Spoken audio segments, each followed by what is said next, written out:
The world didn't end with a roar. It ended with the sound of a splintering cedar beam and the terrified wail of a tiny creature made of light and petals. Hazel Bloom knelt in the damp soil of her sanctuary, her fingers digging deep into the earth as if she could anchor the entire building to the ground by sheer will alone. Rain, cold and persistent, began to mix with the sweat on her forehead, blurring her vision. But she didn't need eyes to see the devastation. She could feel it. Every time a boot stomped on a germinating sprout, a sharp, sympathetic pang shot through her own nerves. "Please," Hazel whispered, her voice raspy but steady, carrying a dignity that seemed to irritate the men surrounding her. "This land has a memory. If you tear these roots, the soil will turn bitter. It will yield nothing for your courts. Move aside, girl," a voice boomed, heavy with the scent of old pine and cold steel. Hazel looked up. Standing over her was Alpha King Darian Blackwood. He was a mountain of a man, his presence so suffocatingly powerful that the air seemed to thin around him. His eyes, the color of a stormy sea, showed no mercy, only the focused, icy resolve of a ruler who viewed the world as a map to be redrawn. To him, Hazel wasn't a woman. She was a decimal point error in his expansion plans. Behind Darian, a younger wolf shifter named Bellamy tripped over his own oversized cape. He was a lieutenant who looked like he'd rather be anywhere else, currently trying to juggle a clipboard and a very angry, very pink flower. "Sir! Alpha! Sir!" Bellamy squeaked, hopping on one foot as he tried to dodge a series of rapid-fire pecks. This rosebud is attacking me! It has teeth! Why does a flower have teeth?" Perched on Bellamy's shoulder, Briar, the bloomling of the wild rose, was a blur of neon-pink fury. Her tiny, translucent wings buzzed like a hummingbird's as she delivered another sharp nip to Bellamy's ear. "Get it off!" Bellamy wailed, stumbling into a display of ceramic pots. The pots shattered, and the sound made Hazel flinch. "Briar, stop," Hazel commanded softly. The tiny creature immediately zoomed back to Hazel, huffing a cloud of shimmering pink pollen and settling protectively on Hazel's shoulder, baring her minuscule teeth at the Alpha King. Darian didn't even look at the bumbling lieutenant. His gaze remained locked on Hazel. He saw her torn tunic, the dirt under her fingernails, and the way her jaw was set in a line of iron. He saw a weak Omega, a commoner clinging to a hobby. He didn't see the woman who had spent the last 3 years whispering life back into a cursed patch of dirt. "This is an order of the High Council, Bloom," Darian said, his voice a low vibration that Hazel felt in her chest. "This territory is strategically vital for the Northern Court's defense. Your flower shop is an obstruction. I will not ask you again. Stand up." Hazel didn't move. Instead, she reached into the folds of her cloak. For a second, the guards tensed, thinking she was pulling a weapon. Darian didn't flinch. He simply narrowed his eyes. Slowly, Hazel pulled out a small, trembling white flower. It was Dewdrop, the lily of the valley bloomling. The little creature was pale, his blue-tinted wings drooping, and he was weeping tiny, crystalline drops of dew into Hazel's palm. "He's scared," Hazel said, her voice finally breaking with a sliver of the grief she was trying to suppress. "They are all scared. You aren't just breaking wood and glass, Darian. You are killing the heartbeat of this valley." Darian stepped closer, the mud squelching beneath his expensive leather boots. He looked down at the tiny, crying bloomling. For a fleeting second, something flickered in his eyes. Not pity, but a spark of confusion, as if a long-forgotten instinct was trying to signal him. But then, he remembered the pressure of the elders, the need to secure the borders, and the cold logic of leadership. "It's just a plant," Darian muttered, though his voice lacked some of its previous bite. He turned to his guards, his face hardening once more. "Clear the perimeter. Level the structure. We begin the foundation of the guard post tonight." "No!" Hazel cried, but it was too late. The heavy machinery of the shifters, the sheer physical force of 3 Alpha-tier guards, slammed into the main supports of the Rose Refuge. Hazel watched in slow motion as the glass roof, which she had polished every morning to let the sun kiss her seedlings, buckled and shattered. The sound was like 1,000 crystal bells screaming at once.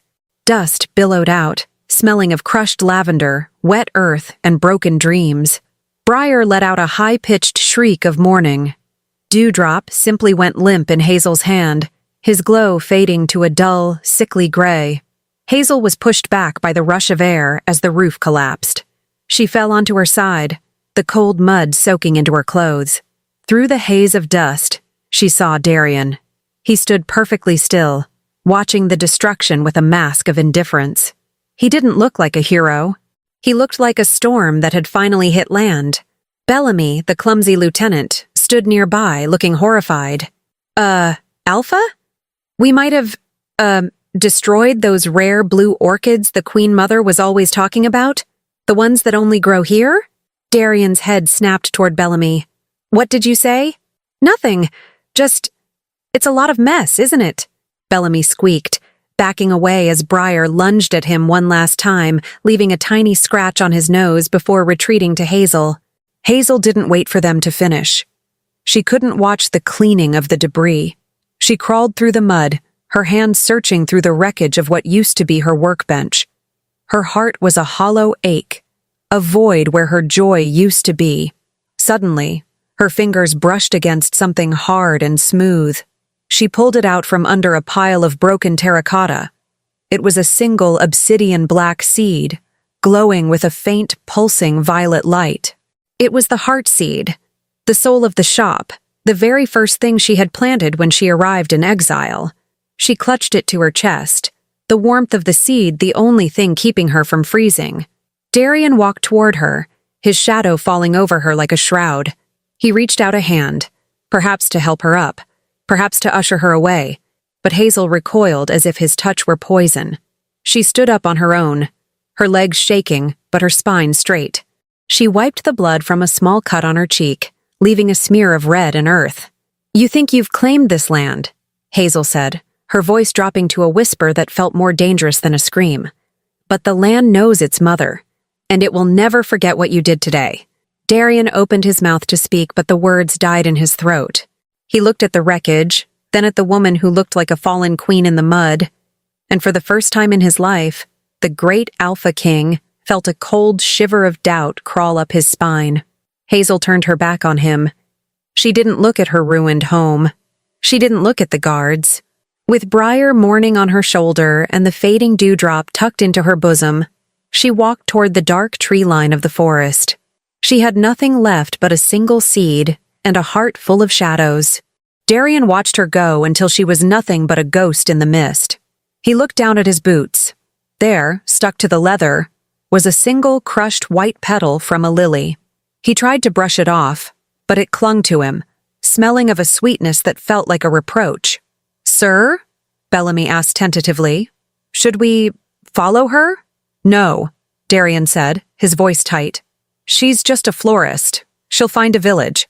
Let's get to work."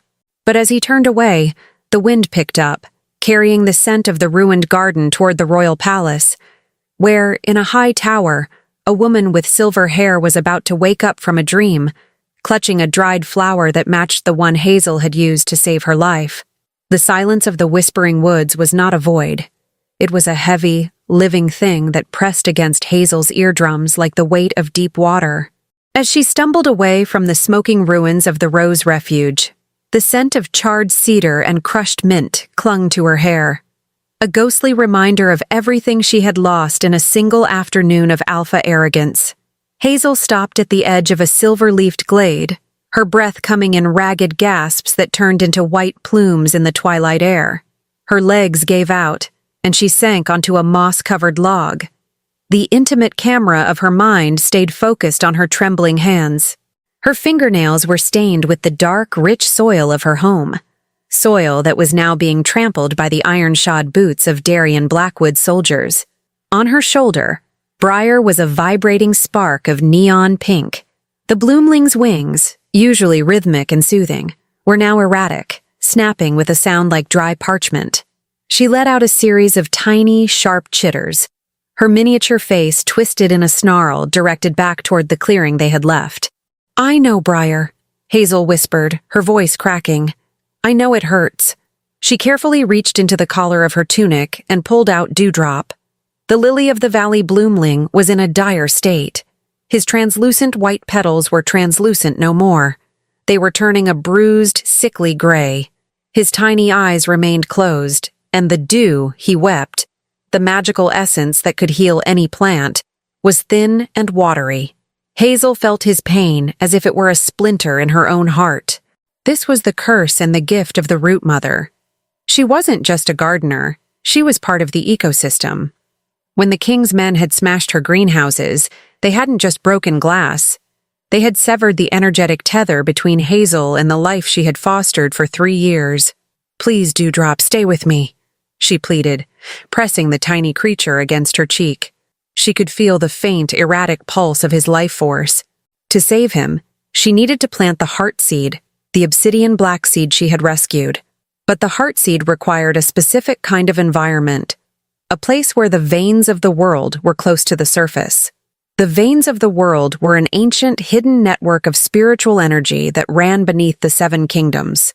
Most shifters only felt it as a vague sense of territory, but to Hazel it was a glowing map of gold and emerald light that she could see when she closed her eyes.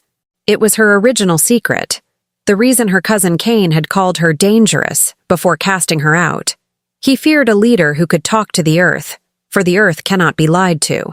As the moon began to rise, casting long, skeletal shadows across the glade, a new sound broke the silence.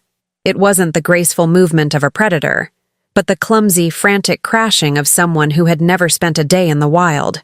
"Wait, Miss Bloom, please, don't." "Oh, for the love of the moon, my cape is stuck again." Hazel stiffened, her hand instinctively hovering over Briar to keep her from lunging. Emerging from a thicket of brambles was Bellamy, the Alpha King's lieutenant. He looked ridiculous. His ceremonial helmet was lopsided, his face was streaked with dirt, and a trail of sticky burrs was attached to his formal trousers. He was carrying a heavy leather satchel that clinked with the unmistakable sound of gold coins. "You!" Hazel said, her voice cold and sharp as a winter frost. Bellamy stopped, panting, and tried to strike a dignified pose. He failed.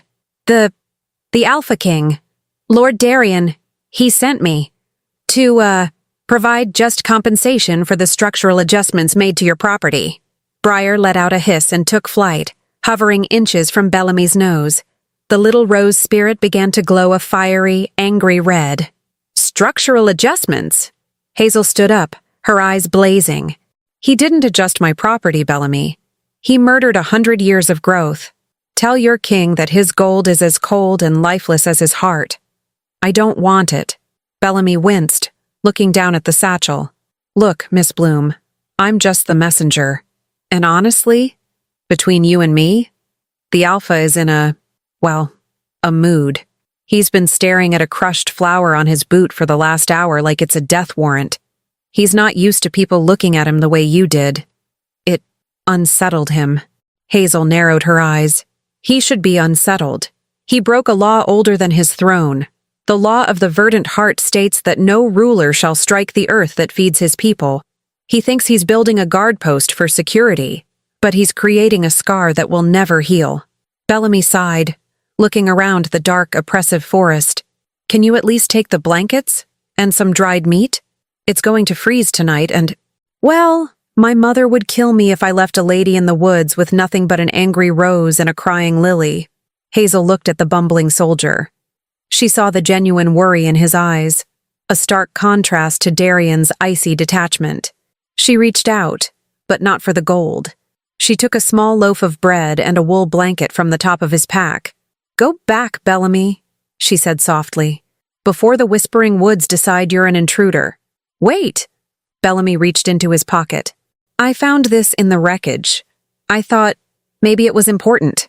He held out a small, tarnished silver locket. It was shaped like a teardrop.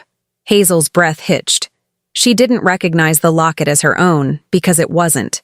But as her fingers touched the cold metal, a surge of memory that wasn't hers flooded her mind.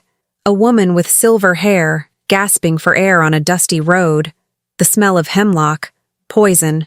Hazel's own hands, younger then, pressing a crushed paste of star lily and moongrass against the woman's lips, the woman's eyes opening, filled with a deep, ancient gratitude. "Where did you find this?" Hazel whispered, her heart hammering against her ribs. "It was near the foundation of your old workbench," Bellamy said, scratching his head. "The Alpha almost stepped on it, but I grabbed it first. Is it yours?" "No," Hazel said, her mind racing. "It belongs to the woman I saved 3 moons ago. I never knew her name. She said she was a traveler." "A traveler?" Bellamy let out a nervous laugh. "Miss Bloom. That's the royal crest of the Blackwood line on the back. Only the Queen Mother wears that specific design." The world seemed to tilt on its axis. Hazel looked down at the locket, then back toward the direction of the palace. She had saved the mother of the man who had just destroyed her life. The irony was a bitter pill, coating her tongue with the taste of copper and regret. She's the Queen Mother?" Hazel asked, her voice barely audible. "The one and only," Bellamy confirmed. "She's been recovering in the high tower. Lord Darian is incredibly protective of her. He'd probably burn down the whole kingdom if it meant keeping her safe. He already burned down the only thing that could have kept her healthy," Hazel said, her voice regaining its strength. "The star lilies she needs for her heart tonic only grew in my sanctuary. They require the presence of dewdrop to bloom." She looked down at the fading lily bloomling in her hand. If dewdrop died, the star lilies would never bloom again.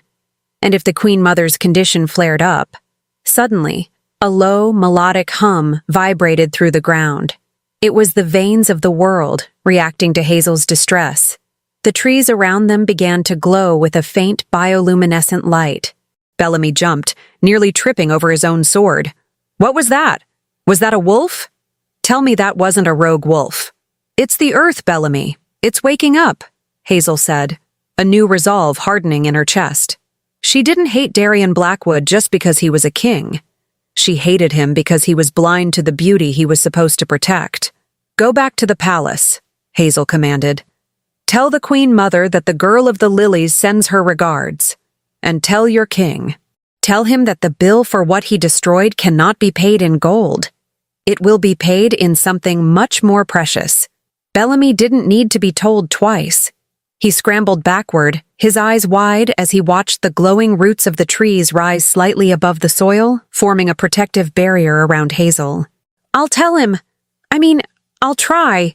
He doesn't really listen to me, but I'll do my best," Bellamy shouted as he disappeared back into the thicket, the clinking of his gold coins fading into the distance. Once he was gone, Hazel turned her attention back to the heartseed. She knelt in the center of the glade, where the gold and emerald light of the world veins was brightest. "Briar, I need your fire," Hazel whispered. The pink bloomling flew to the center of the glade, her body glowing so brightly she looked like a fallen star. She began to dance in a circle, her wings shedding sparks of warm, rose-scented energy. Hazel pressed the obsidian heartseed into the mossy earth. By the root and by the leaf, by the joy and by the grief. Wake now for the mother's hand. Heal the heart of this broken land. She closed her eyes and pushed her consciousness deep into the soil. She felt the cold, dormant energy of the winter-bound forest. She felt the sharp, jagged edges of the wound Darian had created nearby. She reached out with her soul, acting as a bridge between the ancient power of the earth and the dying dewdrop. A surge of heat rushed through her arms, making her skin tingle. The heartseed cracked open. But it didn't grow a flower. It grew a structure of living, glowing wood, a tiny crystalline bower that hummed with a deep bass note. Hazel placed Dewdrop inside the bower. Immediately, the lily bloomling's gray color began to recede, replaced by a soft, pearlescent white. He let out a tiny, contented sigh and fell into a deep, healing sleep. Hazel slumped back, exhausted. The ritual had taken nearly everything from her. She wrapped herself in the blanket Bellamy had left, watching the glowing bower that was now the only home she had. High above, in the royal palace of Blackwood, Darian stood on his balcony. He looked out over the dark expanse of his kingdom. Usually he felt a sense of pride, of ownership. But tonight, his chest felt tight. The scent of the crushed lily from his boot was gone, replaced by something else, a faint, distant hum that felt like a heartbeat. He pulled a silk handkerchief from his pocket and looked at the locket he had meant to give to Bellamy to return, but had secretly kept. He ran his thumb over the engraving, "For the one who mends what is broken." "Who are you, Hazel Bloom?" he murmured to the knight. He didn't know that inside the palace, his mother was sitting up in bed, her eyes clear for the first time in months. She looked at the empty space on her nightstand where her locket should be, then out toward the whispering woods. "He's done it, hasn't he?" Queen Malva whispered to the shadows. "My son has finally met the storm that will break him, and I pray to the moon that she is as merciful as she is strong." Back in the forest, Hazel closed her eyes, dreaming not of the shop she had lost, but of the garden she would grow from the ashes. A garden that would eventually reach the very gates of the king who thought he could destroy her. The veins of the world pulsed once, twice, a steady rhythm of life in the heart of the darkness. Hazel Bloom was no longer just a florist. She was a force of nature. And the Alpha King had no idea that the weak girl he had cast into the mud was about to become the only thing that could save his world from the shadow rising in the east. The night in the whispering woods did not move in hours. It moved in heartbeats and the slow, rhythmic pulsing of the veins of the world. Hazel Bloom lay curled beneath the heavy wool blanket Bellamy had left behind, her cheek pressed against the rough bark of an ancient willow. Every few minutes she would stir, her eyes fluttering open to check on the living bower. The bower was a marvel of nature, a cage of glowing, interwoven roots that pulsed with a soft, violet light. Inside, Dewdrop was suspended in a hammock of gossamer silk, his tiny chest rising and falling in a steady rhythm. The lily-of-the-valley bloomling was no longer gray. He was a pale, healthy silver, absorbing the concentrated essence of the heartseed. On top of the bower sat Briar. The rose spirit was awake, her tiny, thorn-like claws gripping the glowing wood. She was the sentry, her neon-pink wings occasionally twitching as she scanned the darkness for any sign of Darian's men. To Briar, the Alpha King wasn't a ruler. He was a giant who broke things, a storm that needed to be bitten. Hazel reached out, her fingers grazing the cool moss. "He's doing better, isn't he, Briar?" The rose spirit gave a sharp, decisive nod and let out a small puff of spicy, cinnamon-scented pollen. It was her way of saying, "Of course he is. I'm watching him." Hazel closed her eyes, trying to find sleep, but the scent of the forest was different tonight. Usually the woods smelled of decay and damp pine, but tonight, because of the heartseed, the air was thick with the scent of possibility. It smelled like ozone before a thunderstorm, like the first bloom of a jasmine vine, and like the sharp, clean scent of the mountain air Darian Blackwood carried in his cloak. She groaned, rolling onto her other side. She didn't want to think about the king. She didn't want to remember the way his eyes had softened for a fraction of a second when he saw the crying bloomling. He was a destroyer. He was the man who had ordered the death of her sanctuary. "I will not forgive him," she whispered into the moss. "Even if he built me a palace of glass, I would not forgive him." The earth beneath her gave a sympathetic thrum, a low vibration that felt like a mother's hum. The forest knew her pain. It knew that her roots had been torn, and it was offering its own strength to help her regrow. Meanwhile, several miles away, the royal palace of Blackwood stood like a jagged tooth against the starlit sky. Inside, the atmosphere was a stark contrast to the living warmth of the forest. The halls were lined with cold, gray marble, lit by flickering torches that cast long, dancing shadows. Alpha King Darian Blackwood strode through the corridors, his heavy boots echoing like drum beats. Behind him, Bellamy was practically jogging to keep up, his helmet under one arm and his face still smeared with mud. "Sir! Alpha! If I could just—" Bellamy tripped over the hem of a decorative tapestry, stumbling forward and nearly headbutting the king's shoulder blade. Darian stopped abruptly. He didn't turn around. "Bellamy." "Yes, my liege? Most powerful and, terrifying one? Why are you still following me? And why do you smell like a botanical garden that's been through a blender?"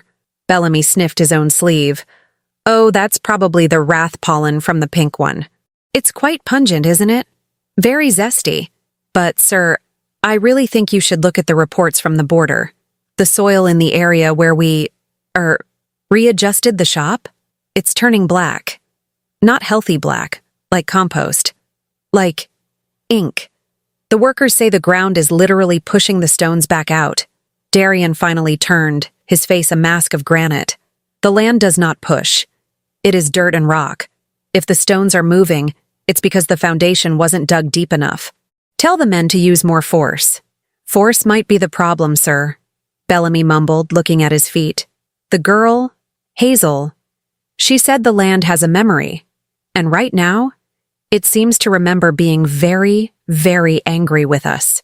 Darian felt a prickle of irritation, or was it guilt, at the mention of Hazel's name. He reached into his pocket and felt the cool, smooth surface of the silver locket. He hadn't told anyone he had it. He didn't know why he was keeping it. Go to the kitchens, Bellamy, Darian commanded. Wash your face. You look like a peasant's bad dream. Right away, sir. Kitchens. Soap. Very good. Bellamy turned to leave, but stopped. Oh, and the Queen Mother? She's been asking for you. She says the air in the palace tastes stale, and she wants to know why the Star Lily tea hasn't arrived. Darian's heart skipped a beat. The Star Lily tea. It was the only thing that kept his mother's heart from fluttering like a trapped bird. I'll see her now, Darian said, his voice dropping an octave. He made his way to the high tower, the most secluded part of the palace. The air here was thinner, quieter. He pushed open the heavy oak doors to his mother's chambers and was immediately hit by the scent of lavender and old parchment. Queen Malva sat by the window, a fur shawl draped over her thin shoulders. Her hair was a shock of beautiful wintry silver, and her eyes, though tired, were as sharp as Darian's. On the table beside her sat an empty porcelain cup. Darian, she said, her voice like the rustle of dry leaves. You've been busy. I could hear the vibrations of your progress all the way up here. You've broken something today, haven't you? Darian walked over and knelt beside her chair. The only person in the world he would ever kneel for. I am securing our future, Mother. The border post is essential for the safety of the 7 kingdoms. Malva reached out, her cool, parchment-thin hand cupping his jaw. She leaned in, sniffing the air around him. Her eyes narrowed. You smell of broken stems. And rose fire. Darian, look at me. He looked up, meeting her gaze. Where is my medicine? She asked softly. The traveler's tonic? The one that smells of the stars? The supplier was an obstruction, Darian said, his voice tightening. She was squatting on Crown land. I've moved her. We will find another source for your lilies, Mother. Our scholars are already looking into... Our scholars are fools who read books about life instead of living it. Malva's voice regained a sudden, startling strength. She reached into the folds of her robe and pulled out a small, dried flower. A star lily. This flower saved my life 3 months ago, Darian. When the poison was in my blood and the palace healers were preparing my shroud, I wandered into the woods. I fell. I was dying. Darian's grip on the arm of her chair tightened until the wood groaned. You never told me who saved you. You said it was a spirit of the woods. I said that because I knew how you were, Malva hissed. You see the world in maps and steel. I didn't want you to turn a miracle into a transaction. But that girl... She didn't ask for gold. She didn't ask for a title. She sat in the dirt with me for 3 days, whispering to the plants to give up their essence so I could breathe again. She paused, her eyes filling with a sudden sharp grief. She had these little creatures, tiny spirits made of petals. One was a rose that fought off the crows. The other was a lily that cried into my wounds to wash away the venom. Darian felt the world around him begin to crumble. The description was unmistakable. The pink, biting rose. The weeping lily. The woman who stood in the mud with the dignity of a goddess. Her name is Hazel Bloom, Darian whispered, the name feeling like a hot coal on his tongue. And you destroyed her home? Malva's voice was a whip. The woman who gave you back your mother. You took away her life? Her sanctuary? Darian stood up, his mind racing. He saw the scene again, but through a different lens. He didn't see an obstruction anymore. He saw the woman who had held his mother's life in her hands while he was busy arguing with councils and drawing lines on paper. "I didn't know," he said. And for the first time in his life, the great Alpha sounded small. "Knowledge is a responsibility, Darian, but instinct is a gift. Your heart knew she was important. You felt the power in that soil, and you chose to crush it because you couldn't control it." Malva leaned back, her face turning pale. She pressed a hand to her chest, her breathing becoming shallow. "The star lilies. They don't just grow, Darian. They are called. And if the caller is gone, if the caller is hurting, the lilies will die. And so will I." "Mother!" Darian lunged forward, catching her as she slumped in the chair. "Go to her," Malva whispered, her eyes fluttering shut. "Not as a king, not as an alpha. Go to her as a man who is starving for the grace he just threw away. Find the root, Mother Darian, or you will be the king of a graveyard." Darian roared for the healers, his voice shaking the very foundations of the tower. Within minutes, the room was a blur of white robes and frantic activity. But Darian didn't stay. He turned and sprinted down the stairs, his cloak billowing behind him like the wings of a predatory bird. He burst through the main gates, where Bellamy was currently trying to convince a guard that he hadn't stolen the Queen's favorite biscuits. "Bellamy, to horse, now!" "Sir, but it's midnight, and the Whispering Woods are, well, whispering, very loudly. I don't care if the trees are screaming," Darian shouted, vaulting onto his massive black stallion. "We are going back, all of us. Get the builders, get the supplies. And Bellamy?" "Yes, sir?" "If you have any more of those unimportant items you found in the wreckage, you'd better pray they are enough to make her look at me without wanting to kill me." Darian didn't wait for a response. He spurred his horse into a gallop, the sound of hooves thundering against the stone bridge. He rode like a madman through the fog, his heart hammering a frantic rhythm against his ribs. Every shadow in the forest seemed to take the shape of Hazel's face, the way she had looked at him with such pure, righteous hatred.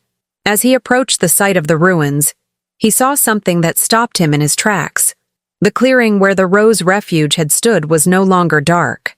It was glowing, but it wasn't a welcoming glow. The ground was covered in a thick, thorny vine that hadn't been there 4 hours ago. The vines were black as midnight, covered in jagged obsidian thorns that pulsed with a rhythmic purple light. They had wrapped themselves around the foundations of the new guard post, crushing the fresh stone into powder. In the center of the destruction, the veins of the world had broken through the surface, looking like rivers of molten emerald. And standing at the edge of the woods, illuminated by the magical fire, was Hazel. She wasn't hiding. She wasn't shivering. She was standing with her arms outstretched, her hair flowing around her as if caught in a wind that only she could feel. Briar was hovering above her head, a crown of pink light, and the forest itself seemed to be leaning in to hear her command. Darian dismounted, his boots hitting the mud. He took a step toward her, his hands raised in a gesture of peace. "Hazel!" he called out. She turned. Her eyes weren't brown anymore. They were a deep, glowing violet, reflecting the power of the heartseed. "You're too late, King Blackwood," she said, her voice echoing with the weight of the ancient earth. "The land has decided. You wanted a guard post. You wanted a wall. The forest has built one for you." As she spoke, the black vines surged forward, forming a massive, impenetrable wall of thorns between Hazel and the king. It was a barrier made of grief and magic, a physical manifestation of the divide between them. Darian reached out, his fingers inches from the thorns. He could feel the heat radiating from them, the heat of Hazel's anger. "Hazel, listen to me!" Darian shouted over the rising hum of the earth. "My mother, she told me. I know what you did. I know who you are." The vines paused for a second. Through a gap in the thorns, Darian saw Hazel's expression flicker. The violet glow in her eyes dimmed, replaced by a flash of raw, human pain. "It doesn't matter what you know," she whispered, her voice carrying clearly through the magical static. "Knowing who I am doesn't fix what you destroyed.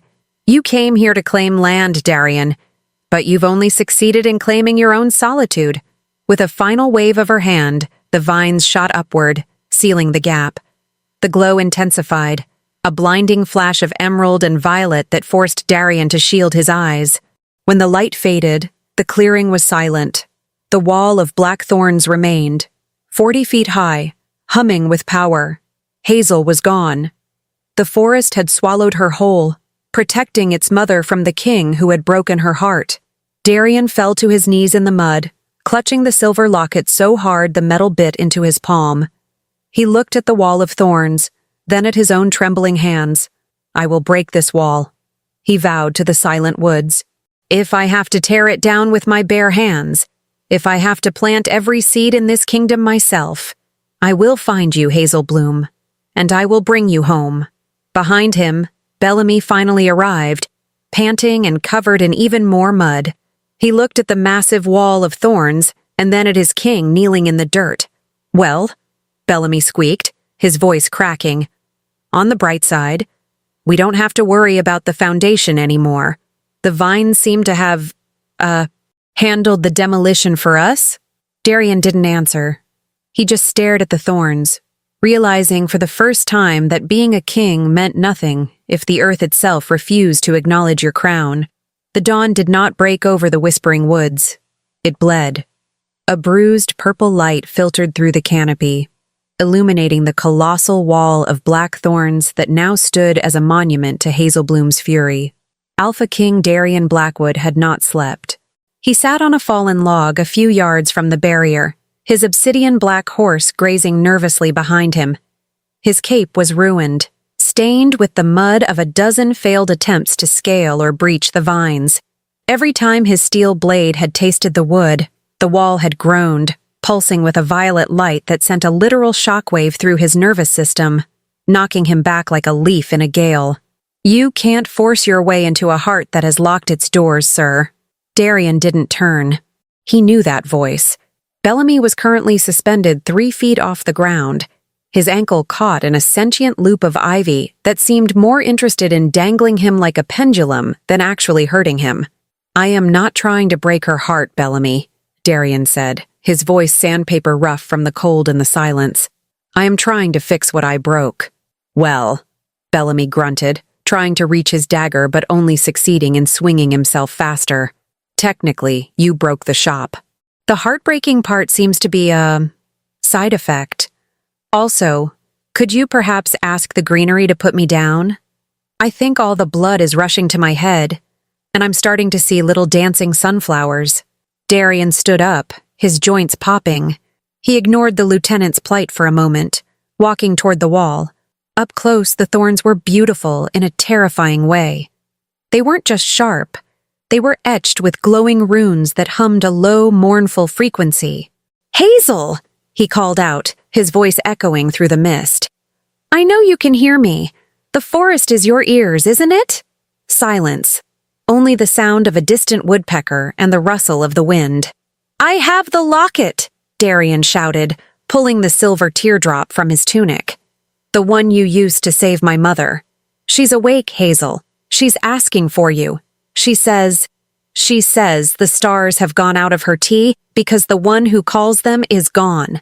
Behind the wall, deep in the emerald shadows, Hazel Bloom leaned her back against a massive oak. She looked exhausted. Her skin was unnaturally pale, and there were dark circles under her eyes that looked like bruises. Maintaining a barrier of this magnitude was draining her life force. Every time Darian shouted, she felt it as a vibration in her marrow. On her shoulder, Briar was unusually quiet. The pink bloomling was grooming her translucent wings, her tiny face solemn. Dewdrop, still resting in the glowing bower of the heartseed, let out a soft, melodic chirp. He was healing, but he was still fragile. "He won't leave, Briar," Hazel whispered. The rose spirit hopped down and tugged at a strand of Hazel's hair, pointing toward the wall. She let out a series of soft, inquisitive squeaks. "No, I don't care about the locket," Hazel lied, her fingers instinctively touching the place on her neck where the silver chain used to rest. "He's an alpha. He thinks an apology is just another form of conquest. He wants me to return so the Queen Mother doesn't die on his watch. Not because he regrets what he did to the lilies."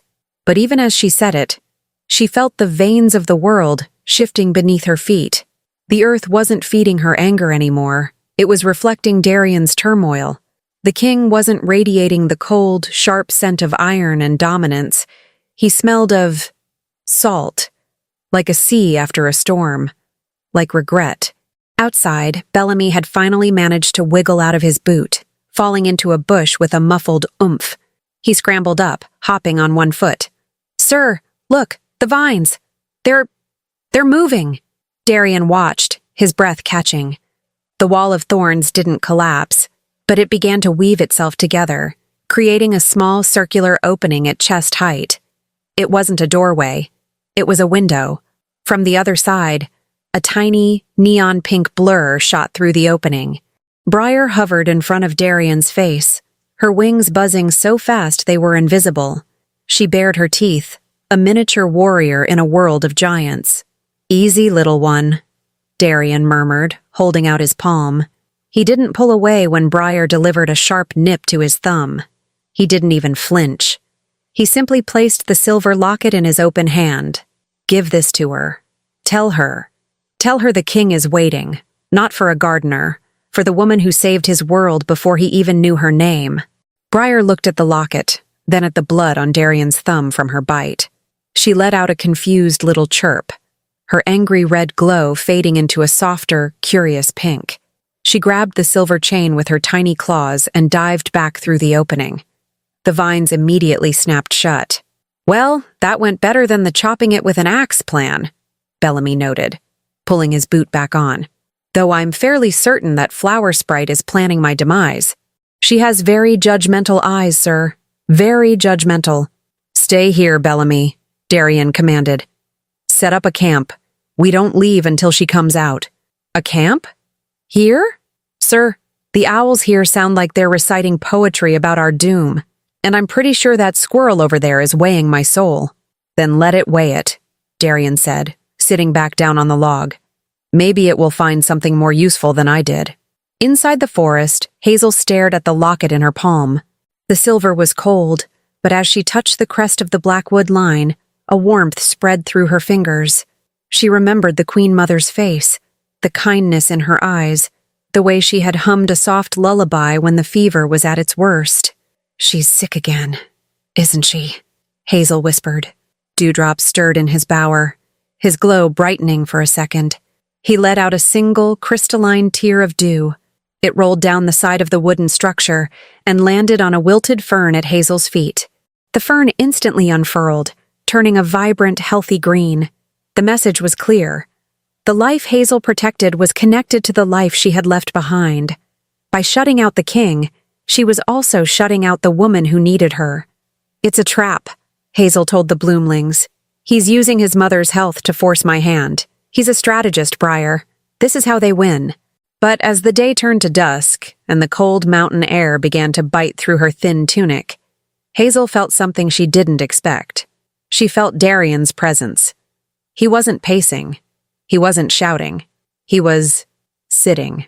She walked closer to the wall, pressing her ear against the humming thorns. On the other side, she could hear the crackle of a small fire and the low, rhythmic sound of a man whetting a blade, not for battle, but out of habit. Then, she heard his voice. He wasn't talking to her. He was talking to the fire, or perhaps to himself. "I remember the gardens in the old palace," Darian said, his voice so quiet it was almost lost to the wind. "My father said they were a waste of space. He wanted more barracks, more training yards. He tore them out, and the palace felt empty, like it had stopped breathing. I told myself I was being practical when I ordered the guard post. I told myself that beauty is a luxury we can't afford in these times." There was a long pause. Hazel held her breath. "I was wrong," Darian whispered. "The air in the palace didn't just get stale because the windows were closed. It got stale because I forgot that a kingdom without a heart is just a fortress. And I've spent my whole life building fortresses, Hazel. I don't know how to build anything else." Hazel felt a tear prick at her eye. She reached out, her hand hovering over the thorns. She could feel the heat of the fire on the other side. She could feel the crushing weight of his loneliness. For an Alpha King, Admitting he was lost was a vulnerability greater than any wound. "Then learn," she whispered, her voice too soft for him to hear. Suddenly, a sharp, piercing cry echoed from the direction of the palace. It wasn't a human cry, and it wasn't a wolf's howl. It was a sound of absolute, unnatural cold, a screech that made the veins of the world shiver and turn a dull, sickly yellow. Briar screamed, diving into Hazel's hair. Dewdrop began to weep uncontrollably, his glow fading fast. "What is that?" Hazel gasped, her knees buckling as the energy of the forest was suddenly sucked away. The wall of thorns didn't just open, it shriveled. The black vines turned to ash in seconds, falling away to reveal the clearing. Darian was already on his feet, his sword drawn. He wasn't looking at Hazel. He was looking toward the eastern horizon, where a mass of oily black clouds was rolling toward them at an impossible speed. "The blight," Darian growled, his face pale. The elders warned of it, but they said it was a myth, a shadow that eats the life from the land. Bellamy was scrambling toward the horses, his usual humor replaced by a look of pure terror. "Sir, the horses, they won't move. They're frozen in fear." Hazel watched as the grass at the edge of the clearing began to turn gray and brittle. The flowers she had spent the last few hours reviving were curling into dust. The blight wasn't just a storm. It was an anti-life, a void that consumed everything it touched. "Hazel, get back!" Darian shouted, stepping in front of her. But Hazel didn't move back. She saw the blight reaching for the heartseed bower. She saw the way Dewdrop was shrinking, his very essence being drained by the approaching shadow. "No!" she screamed.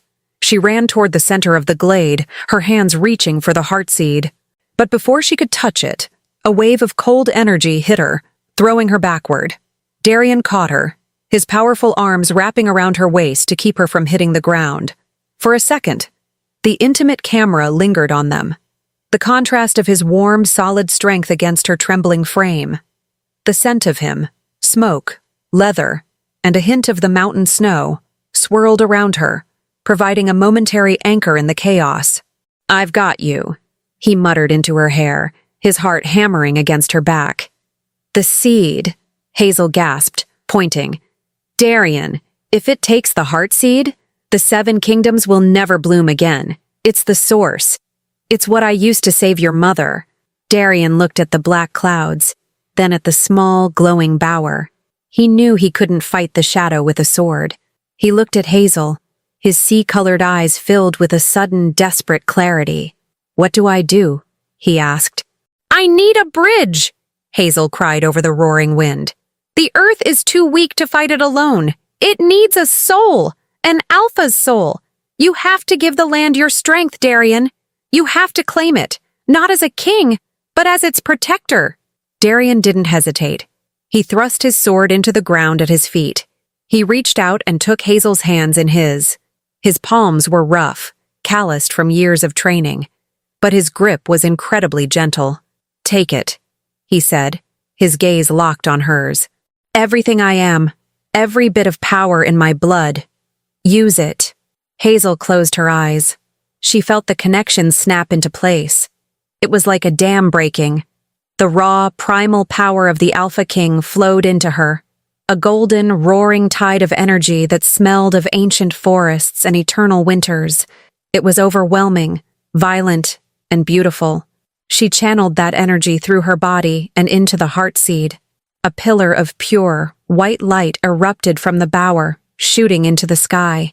It hit the black clouds like a spear, shattering the darkness into 1,000 harmless pieces. The shockwave rippled through the forest, carrying a scent of such intense sweetness that Bellamy fell to his knees, weeping with relief. The blight retreated, scurrying back toward the east like a beaten cur. As the light faded, the forest was silent once more. But it was a different silence. The trees were glowing with a soft, steady pulse. The grass was greener than it had ever been. And in the center of the glade, the heartseed had transformed. It was no longer a seed. It was a sapling. A silver-barked tree with leaves that looked like hammered gold. Hazel slumped forward, her strength completely spent. Darian caught her again, pulling her close to his chest. He was breathing hard, his skin glowing with a faint residual light.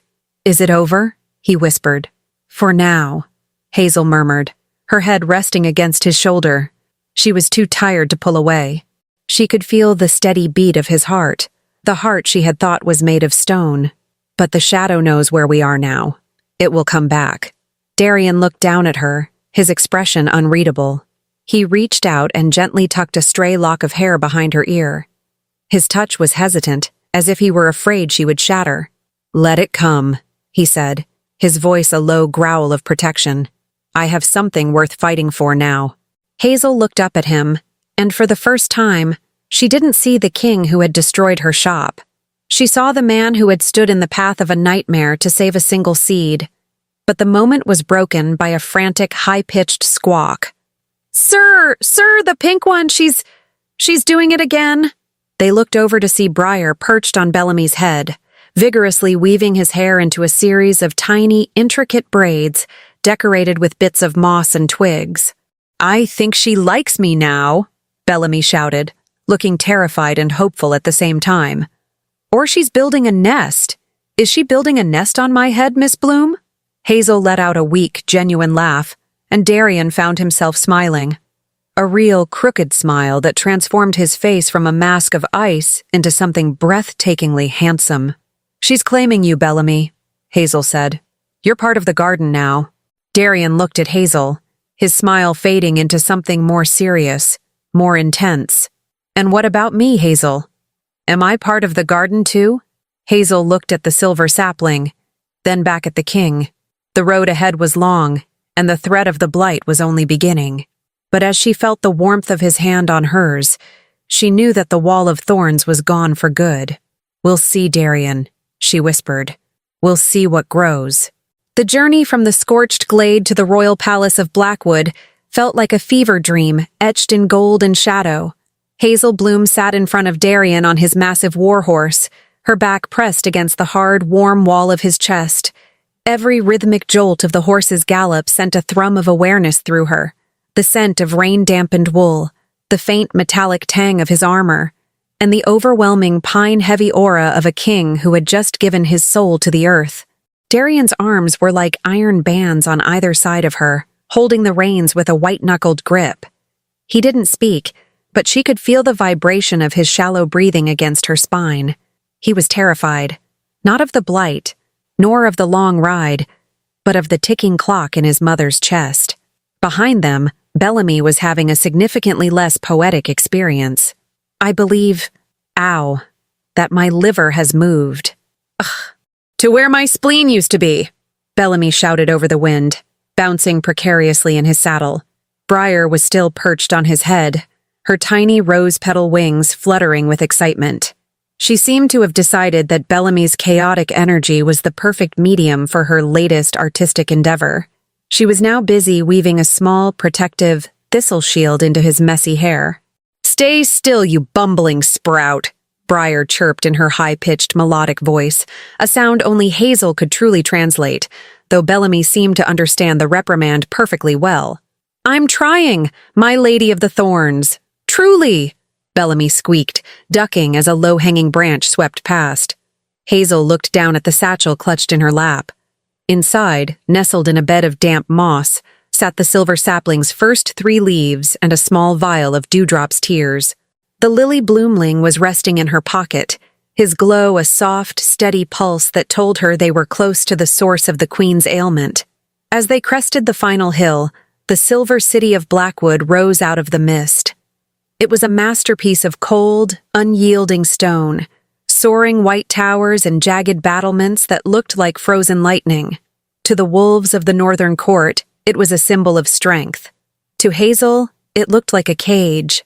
The air here didn't flow, it stagnated, trapped by heavy tapestries and the weight of ancient, suffocating traditions. The intimate camera of Hazel's perspective tightened as they thundered through the main gates.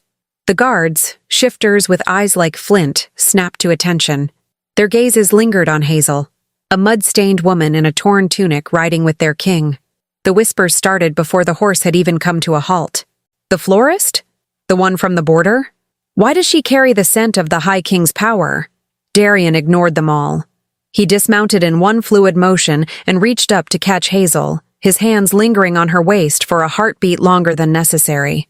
His eyes searched hers, a silent plea for her to forget his earlier cruelty. Just for an hour. Whatever they say to you, Darian whispered, his voice a low rumble that only she could hear. Remember that I am the king. My word is the final law. You are under my protection. I don't need a king to protect me, Darian, Hazel replied, her voice steady despite the trembling in her knees. I need you to get me to your mother. They sprinted through the grand hallways, their footsteps echoing like thunder against the marble. At the base of the high tower, they were met by a wall of men in heavy, dark robes. These were the elders of the High Council, the architects of the laws that had deemed Hazel inadequate and Darian uncompromising. The lead elder, a man named Valerius with a face like crumpled parchment, stepped forward. Lord Darian, you return in a state of disarray, and you bring the trespasser into the inner sanctum? Darian didn't even slow down. He placed a hand on the hilt of his sword, his alpha aura flaring so brightly that the candles in the hallway flickered and died. Step aside, Valerius. The Queen's health cannot wait for your objections. The council members recoiled, their faces pale. They had seen Darian angry, but they had never seen him inspired. There was a light in his eyes that wasn't just authority. It was hope. They burst into the Queen Mother's chambers. The room was stiflingly hot, filled with the cloying scent of medicinal herbs that were doing nothing but masking the smell of decay. Queen Malva lay on the bed, her silver hair fanned out like frost on the pillow. Her breathing was a wet, ragged sound that tore at Hazel's heart. Mother, Darian breathed, falling to his knees by the bed. Hazel pushed past him, her eyes scanning the room. She saw the healers, men in white robes holding scrolls and jars of useless ointments. Open the windows, Hazel commanded. The head healer sneered. The night air is poisonous to her constitution. Who are you to? I am the one who kept her heart beating when your scrolls were empty, Hazel snapped, her voice carrying the resonance of the whispering woods. Open the windows, now, or she will suffocate in your care. Darian stood up, his gaze fixing on the healer. You heard her. Open them. As the cool night air rushed into the room, Hazel knelt by the bed. She pulled out the silver leaves. She didn't need a fire. She didn't need a pot. She placed the leaves in the palm of her hand and looked at Dewdrop, who hopped out of her pocket and onto the Queen's chest. The tiny lily spirit looked at the dying woman and let out a soft, mournful trill. He began to weep, his crystalline tears falling onto the silver leaves. Bellamy! Hazel called out. Yes, here ready! Bellamy stumbled forward, Briar still firmly attached to his head. I need your water skin, and a cup of porcelain, nothing metal. Bellamy provided them with a speed that suggested he had been practicing. Hazel mixed the tears and the leaves, her hands glowing with a soft violet light. She wasn't just making tea, she was weaving a bridge. She was calling back the part of Malva's soul that had started to drift toward the great beyond.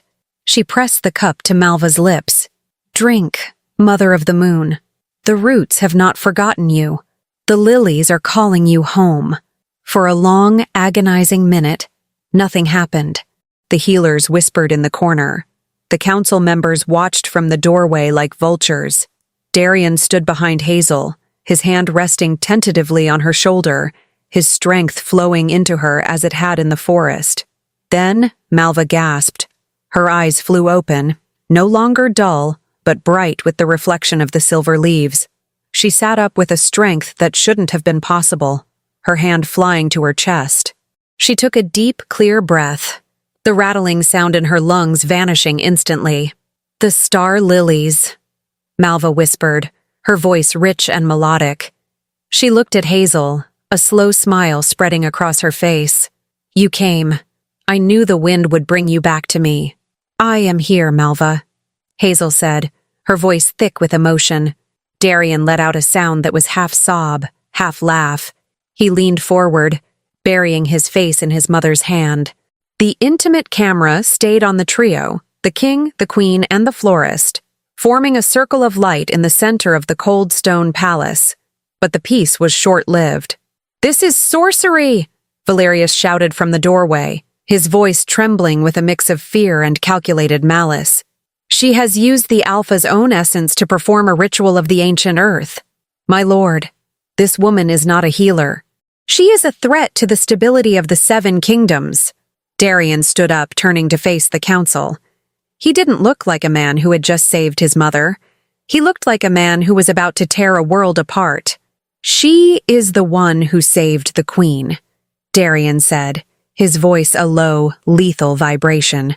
"She is the one who stood against the blight when your laws offered no protection. And if you call her a threat one more time, Valerius, you will find out exactly how much stability I can remove from this room." Hazel stood up, her hand still resting on Malva's. She looked at the council, her chin held high. "I am Hazel Bloom, daughter of the Whispering Woods. I seek no throne, and I seek no gold, but I will not be silenced by men who fear the very earth they walk upon." Malva reached out and took Hazel's hand, pulling her closer. "Darian," she said softly, "the council is not your only problem. Look." She pointed toward the window. In the distance beyond the city walls, the horizon wasn't turning pink with the dawn. It was turning a deep, bruised purple. The blight hadn't just retreated. It was gathering. It was forming a ring around the Silver City, cutting off the supply lines and the connection to the other kingdoms. The veins of the world were screaming. Hazel could hear them now, a high-pitched, discordant ringing in her ears. "It's coming for the heartseed," Hazel whispered. "It knows the silver sapling is the only thing that can stop it. It's not just an attack, Darian. It's a siege." Darian looked at the darkening horizon, then at Hazel. The tension between them, usually a mix of anger and attraction, suddenly hardened into something else. A partnership. "Bellamy!" Darian barked. "Yes, Alpha! Still here, still braided. Seal the gates. Move the civilians to the inner keep. And tell the scholars to find every record they have on the Root Mother prophecy. We aren't just fighting a shadow. We are fighting for the heart of the world." Darian turned back to Hazel. He reached out and took her hand in front of everyone. The queen, the council, the healers. He didn't care about the whispers anymore. "I destroyed your shop because I thought I knew what power was," Darian said, his gaze locked on hers. "Show me how wrong I was, Hazel. Teach me how to protect what actually matters." Hazel looked at the king, then at the tiny bloomlings hovering near them. Briar was now braiding Bellamy's beard, and Dewdrop was napping on the queen's shoulder. They were small, they were fragile, but they were alive. "Then we have work to do, Alpha King," Hazel said, "because the earth is waking up, and it's very, very hungry." As the first bells of the city began to chime, not for a celebration, but for an alarm, the shadows deepened at the base of the towers. The siege of the Silver City had begun. The dawn that followed the arrival of the blight was a pale, sickly thing. From the highest balcony of the Silver City, the world looked as if it had been dipped in bruised ink. The purple haze of the shadow waste sat heavy against the horizon, creeping closer with every passing hour, silencing the birds and turning the distant forests into skeletal silhouettes. Hazel Bloom stood at the edge of the stone railing, her fingers tracing the cold, unresponsive marble. In her old flower shop, the wood had always hummed. It had a pulse. Here, in the heart of the Alpha King's power, the stone felt dead. It was a silence that made her teeth ache. "It's too quiet," she whispered. On her shoulder, Dewdrop gave a faint, shimmering trill. The lily bloomling was stronger now, his white light casting a soft glow against Hazel's cheek. He felt the stagnant energy of the palace, too. The way the stone had been cut and polished until it forgot it was ever part of the earth. "The silence is a choice, Hazel." She didn't need to turn to know it was Darian. His presence was like a sudden hearth fire in a frozen room. He stood a few feet away, stripped of his heavy ceremonial armor. In his simple black tunic, his muscles looked corded and tense, his alpha aura coiled tight like a spring. "My ancestors believed that stone was the only thing that lasted," Darian said, stepping up beside her. He didn't look at the blight. He looked at her profile, his gaze heavy with an intensity that made Hazel's breath hitch. They thought if they paved over the dirt, they could pave over their weaknesses. They wanted a throne that didn't change with the seasons. And instead, they built a tomb, Hazel said, finally meeting his sea-colored eyes. The palace is starving, Darian. The roots can't breathe beneath all this marble. If the blight hits these walls, the stone will shatter because it has no flexibility. It has no life to hold it together. Darian took a half-step closer. The intimate camera of the moment narrowed to the inches between them. Hazel could smell him, not just the mountain snow and leather, but a new, deeper scent. The loamy, rich fragrance of the silver sapling they had planted together. The bond they had forged in the forest was still there, a golden thread vibrating in the air between their heartbeats. "Then show me how to wake it up," Darian murmured.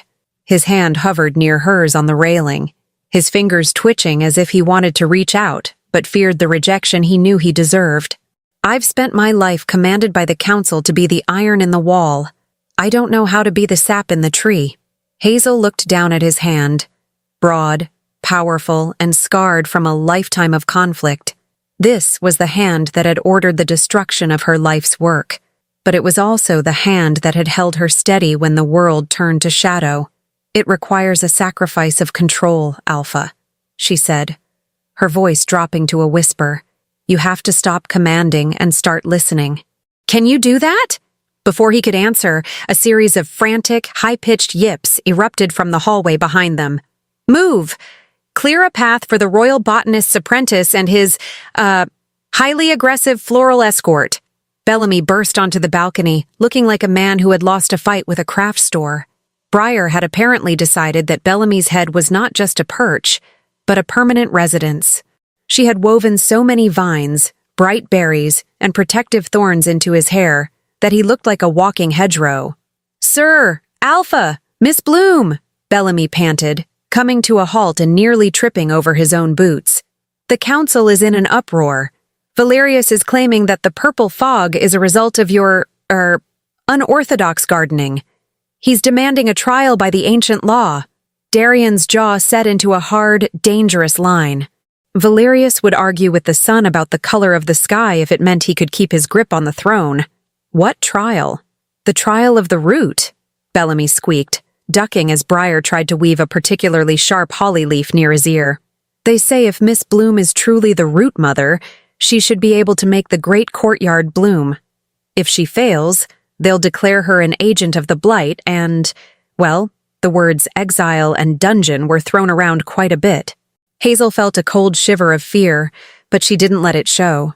She squared her shoulders, her chin lifting with that dignity that always seemed to leave Darian breathless. "The great courtyard is 3 centuries of dead stone, Bellamy," Hazel said. "Nothing has grown there since the first king paved it over to keep the mess of nature away from his boots. Which is exactly why they chose it," Darian growled. He turned to Hazel, his eyes flashing with a protective fire. "You don't have to do this. I am the king. I will silence them." "No," Hazel said, reaching out and, for the first time, placing her hand over his. His skin was burning hot, his pulse thrumming beneath her palm like a trapped bird. "If I don't prove it to them, I'll always be a trespasser in their eyes. And more importantly, Darian, if I don't wake up the courtyard, the palace will fall when the blight arrives. We need the earth's help. We need a shield." Darian looked down at her hand on his. He turned his palm over, interlacing his fingers with hers. The contrast was striking, his dark, calloused hand against her smaller, dirt-stained one. In that touch, Hazel felt a surge of his alpha power, not as a command, but as an offering. "Then we do it together," he said. The great courtyard was a vast, hollow space at the center of the palace. It was beautiful in a sterile, lonely way, lined with white pillars and paved with smooth, gray slabs that had never felt the warmth of a seed. The council stood on the raised dais, Valerius looking down like a judge. The Queen Mother, Malva, was there too, sitting in a gilded chair. She looked pale but resolute, her eyes meeting Hazel's with a silent message. "I believe in you." "Hazel Bloom," Valerius's voice echoed through the cold air. "You claim a connection to the life force of this world. You claim that our king's power is meant to serve the soil, not just the sword. Prove it. If this stone remains silent by sunset, you will be removed from this city for the safety of its people." Hazel stepped into the center of the courtyard. The stone beneath her feet felt like a wall of ice, blocking her from the veins of the world that she knew were screaming somewhere far below. She knelt, pressing her forehead to the cold pavement. She closed her eyes and tried to listen. But there was nothing. No heartbeat. No whisper. The city was too thick. The pavement was a gag over the mouth of the earth. Minutes passed. The council began to whisper. A few of the younger shifters chuckled. Darian stood at the edge of the circle, his hands clenched into fists, his aura vibrating with a desperate need to help her. "Hazel," he whispered, the sound carrying to her through the bond. "Don't try to find the earth. Find me." Hazel's eyes snapped open. She looked at Darian. He wasn't just a king. He was a shifter. His ancestors hadn't just built on the land. They were the land. His blood carried the memory of the forests they had run through before they ever built a single wall. "Darian, come here," she commanded. The council gasped. "The king does not kneel in the dirt," Valerius shouted. "The king does whatever is necessary for his people," Darian snapped, striding into the center of the courtyard. He knelt opposite Hazel. Between them, on the cold stone, lay nothing but dust. "Give me your hands," Hazel said.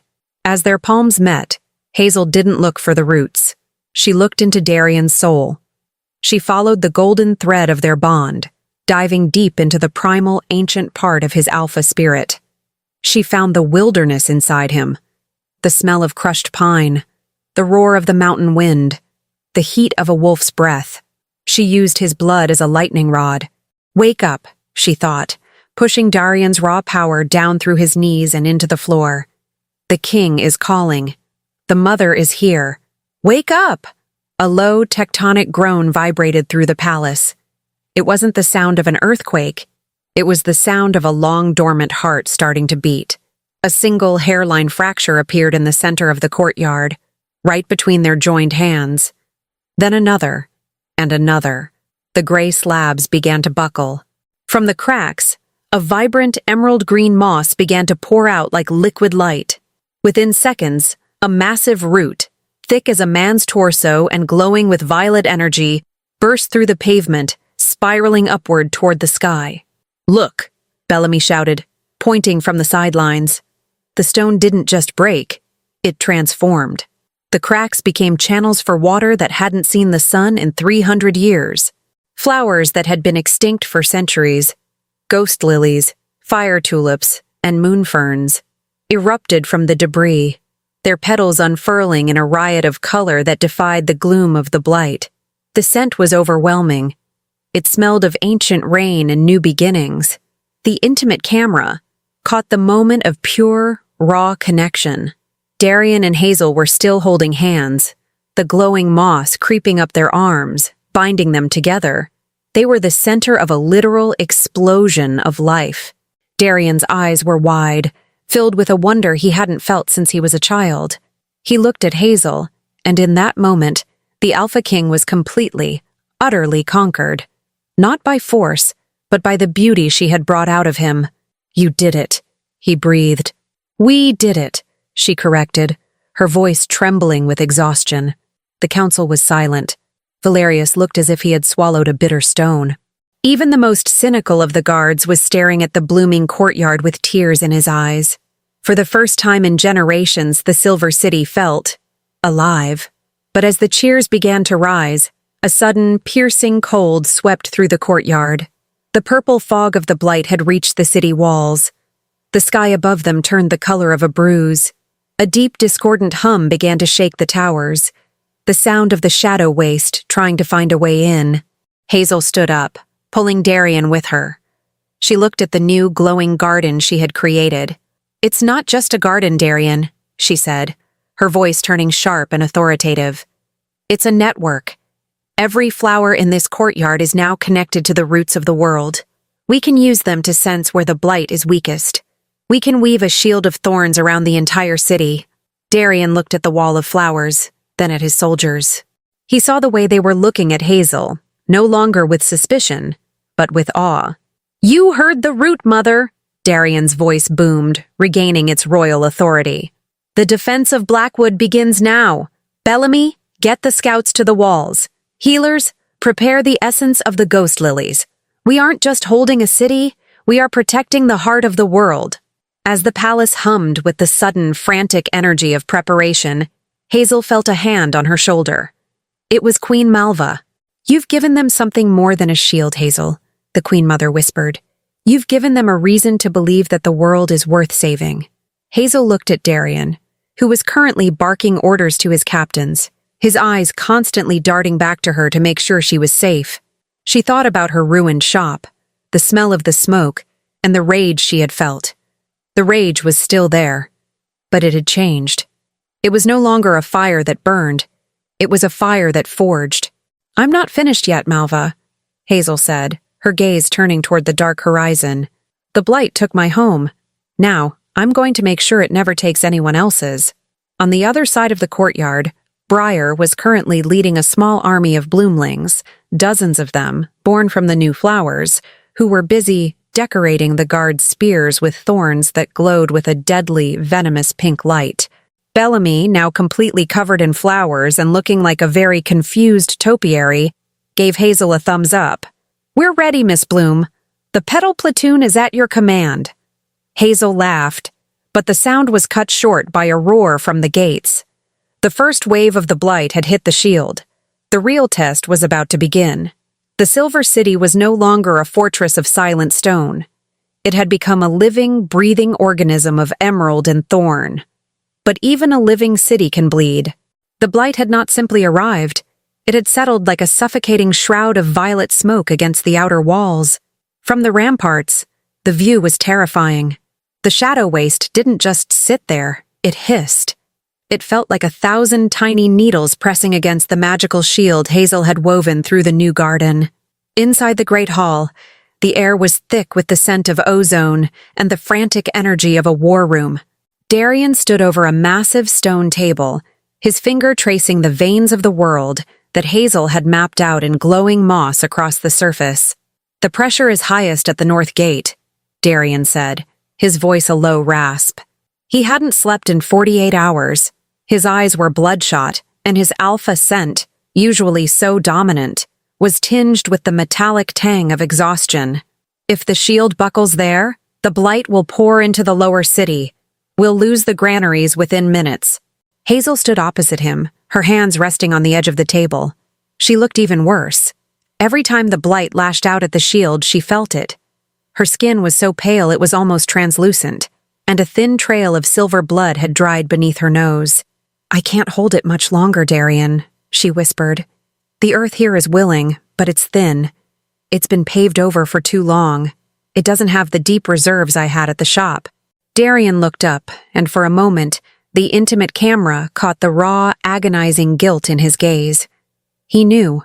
Every crack in the shield was a reminder of the glass he had shattered, the roots he had torn.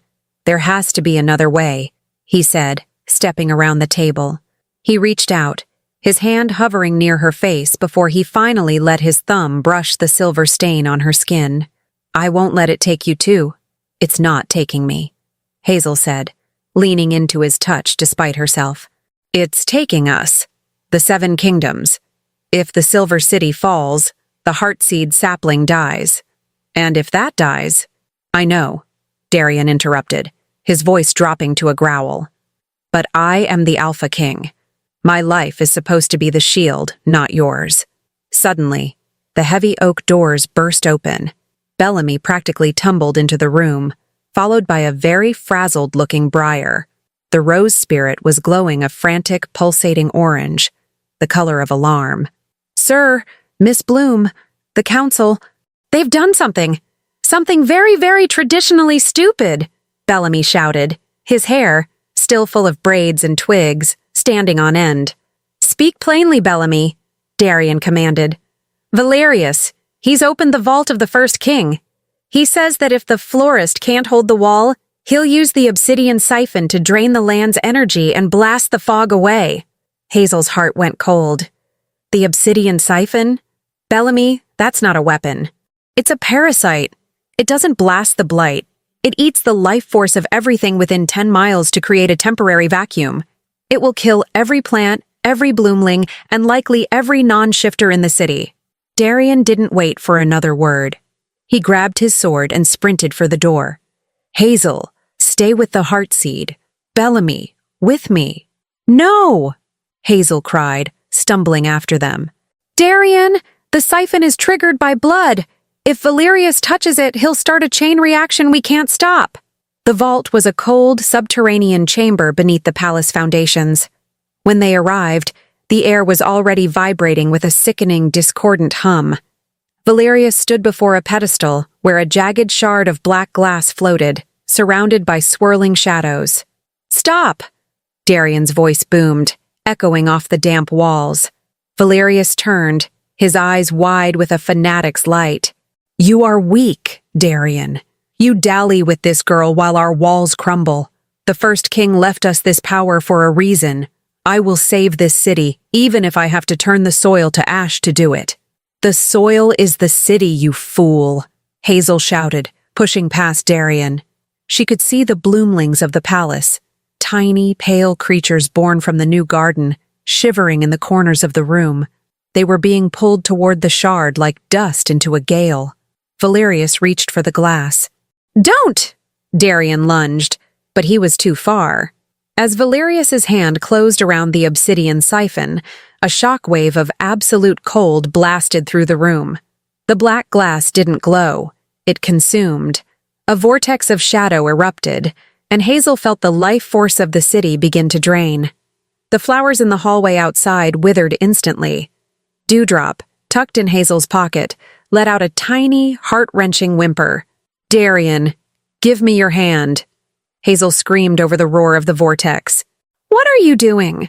The siphon needs a sacrifice to stop. It's eating the weak. It needs the strength of an alpha to satisfy it. But you can't give it your life. You have to give it your oath. Darian didn't hesitate. He grabbed Hazel's hand, and together they stepped into the edge of the shadow storm. The cold was agonizing, like thousands of ice shards piercing their skin. I am Darian Blackwood, the king roared, his voice shaking the stones of the vault. I am the blood of the mountain and the soul of the pack. I renounce the path of the sword. I claim the path of the root. I offer my crown, my pride, and my breath to the mother of the woods. Hazel felt the shift. She acted as the conduit, taking Darian's immense alpha energy and shaping it, not into a weapon, but into a seal. She forced his power into the obsidian siphon, wrapping the black glass in a cage of golden living light. The struggle was physical. Darian's muscles bulged, his veins turning a glowing gold beneath his skin. Hazel's hair whipped around her face, her eyes burning with violet fire. The intimate camera lingered on their joined hands. The golden energy was so bright it began to burn the shadows away.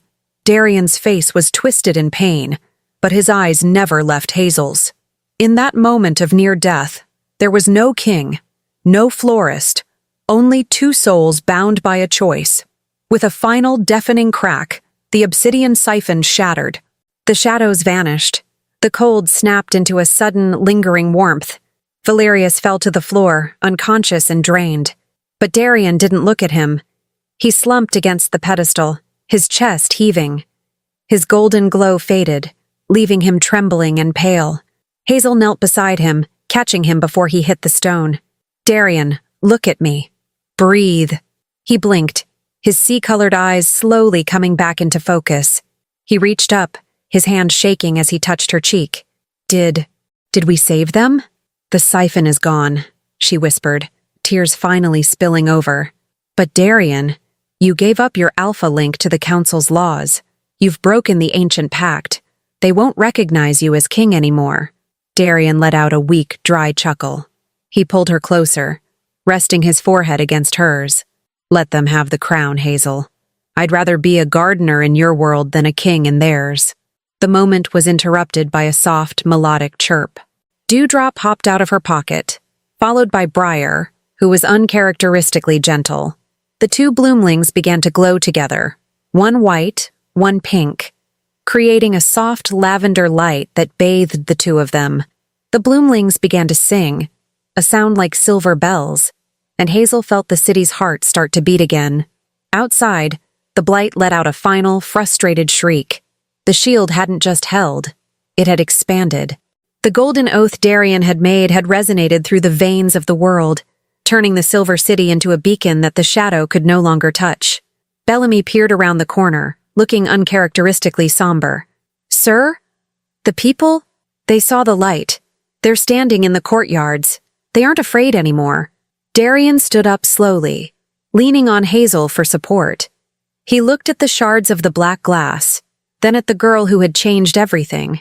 "The siege isn't over, Bellamy," Darian said, his voice regaining its steel, but with a new, melodic warmth. "But the fear is, tell the people to start planting. We have a world to regrow." As they walked out of the vault and toward the light of the morning, Hazel realized that the Alpha King hadn't just saved his mother's life months ago by proxy. He had just saved his own soul. The Silver City was no longer a tomb of marble. It was a fortress of thorns. But as the purple fog of the blight pressed against the golden shimmer of the city's shield, Hazel Bloom felt a vibration that didn't come from the walls. It came from her blood. She stood in the center of the great courtyard, surrounded by the bioluminescent flowers that had defied the council's skepticism. Darian was at the north gate, directing the defense, but Hazel remained here, anchored to the silver sapling. The tree had grown an inch since the night before, its leaves shivering with a metallic ring that sounded like a warning. "You feel it too, don't you?" Hazel whispered, her hand resting on the sapling's cool, iridescent bark. On her shoulder, Dewdrop was silent, his white light dimming and brightening in time with Hazel's heartbeat. Briar was nowhere to be seen. She was currently at the ramparts, leading a swarm of thorn-guard bloomlings to coat the soldiers' arrows in paralyzing nectar. "Hazel!" She turned to see Queen Malva walking toward her. The Queen Mother looked stronger, her steps steady on the moss-covered stones, but her expression was heavy with a secret that had been ripening for decades. "The blight isn't just an infection, Hazel," Malva said, her voice barely audible over the distant roar of the shadow storm. "It's a retrieval. It isn't looking for land, it's looking for you." Hazel frowned, her heart stuttering. "Me? I'm just a florist from the borderlands, Malva. My cousin Kane kicked me out because I was defective, because I talked to the weeds instead of the wolves." Malva reached out, taking Hazel's hands. Her grip was cold, but her eyes were burning. "Kane didn't exile you because you were weak. He exiled you because he knew what you were. He was a small man who feared a power he couldn't mark as his own territory." "Did you never wonder why your mother disappeared into the Whispering Woods? Why your father never spoke of the Root Mother legends?" Hazel felt a sudden, sharp pain behind her eyes. A memory that wasn't hers, or perhaps one she had buried, began to unfurl. A woman with hair like spun starlight, kneeling in a garden that didn't have a ceiling. She wasn't planting seeds, she was singing them out of the air. Around her, the world was a riot of colors that didn't exist in the Seven Kingdoms. And then, the shadow. A void that didn't just kill the garden, but tried to erase the woman. "My mother," Hazel gasped, her knees buckling. "Your mother was the last guardian of the first seed," Malva whispered. "She fled the great shadow, the same blight that hunts us now, and hid in the one place it couldn't reach, the bloodline of a common pack. She sacrificed her immortality to give you a chance to grow in a world that didn't know you existed." Hazel looked at the silver sapling. "Then this tree, it's not just a plant. It's a key," Malva confirmed. "And the blight is the lock that was broken long ago. It wants to consume the heart seed to regain the physical form it lost when your mother cast it out. If it takes this sapling, Hazel, it won't just destroy the city. It will unmake the world, turning every leaf to ash and every heart to stone." A deafening explosion rocked the palace. The sky above the courtyard turned a violent, bruised black as the golden shield finally shattered. At the north gate, Darian Blackwood was a silhouette of fury. Without his alpha link to the council, he no longer felt the status of his rank, but he felt something much more potent, the weight of his promise to Hazel. "Hold the line," he roared, his sword glowing with the residual golden light of his sacrifice. Beside him, Bellamy was doing something that could only be described as panic-induced heroism. He was swinging a massive flail coated in Briar's explosive pollen. Every time he hit a shadow stalker, the twisted, oily creatures born from the blight, there was a burst of pink fire that smelled like roses and burned like napalm. "I'm doing it! I'm actually fighting!"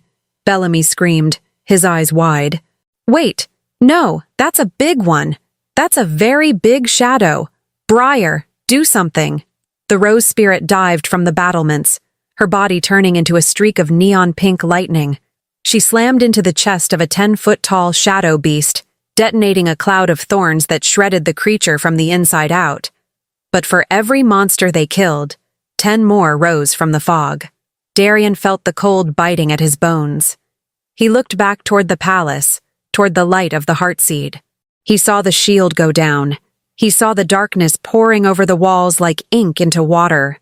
"Hazel!" he screamed, but his voice was swallowed by the roar of the void. In the courtyard, the air turned freezing. The beautiful flowers Hazel had grown began to shrivel, their colors drained by the approaching shadow. The blight didn't arrive as a monster. It arrived as a voice. 1,000 whispers overlapping into a single, terrifying command. "Return to the void. Daughter of light. The seed belongs to the silence." A figure emerged from the fog. It was a distorted reflection of Hazel herself, made of swirling smoke and jagged obsidian. It reached for the silver sapling, its touch turning the iridescent bark to charcoal. Hazel stood between the shadow and the tree. She was terrified, her breath coming in shallow, jagged gasps. She looked at her hands, small, trembling, and stained with the earth of a dozen gardens. "I am not my mother," Hazel whispered, her voice shaking. The shadow laughed, a sound like grinding stones. "You are a fragment, a broken thing in a dying world."